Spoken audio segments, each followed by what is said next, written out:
Jacob Rees-Mogg, do you agree with Ruth Davidson in her synopsis of the Tory party as being a bit joyless, a bit authoritarian, a bit dour?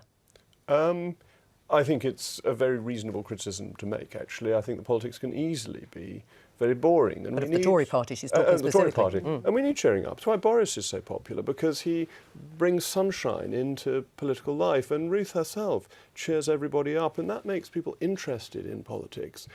The only time, as far as I'm aware, that Downing Street has specifically corrected something I've said is when I said that I thought it was the highest praise that the Prime Minister did what she did out of sense of duty, not because she was enjoying it. Do you think she is enjoying it? This got immediately corrected with the line that, no, she was having a lovely time. And I think the Prime Minister is dutiful, and I think duty is brilliant. But I think politics ought also to be fun. Do you think she is enjoying it?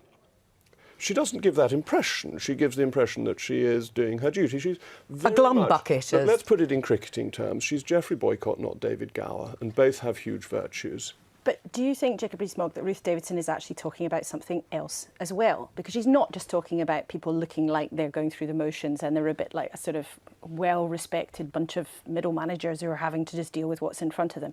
Isn't she also talking about the Tory party being too posh, too southern, talking to itself and not being open enough, and, for example, being open enough on immigration? Well, I think to come to the immigration point and the authoritarian point, there have always been two strands within the Conservative Party. There's been the authoritarian side and there's been the more open side.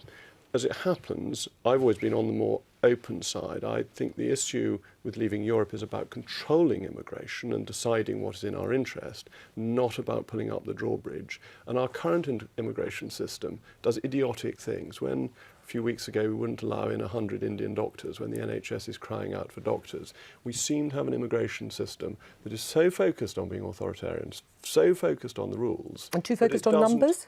And too focused on a number that was plucked out of the air and is a net number rather than a gross number anyway. So the other side of the equation you have no control over. The government can't decide who leaves the country, it can only decide who comes in. So I'm very sympathetic to what Ruth is saying about this, and I think it is important, and I think it's tonally important.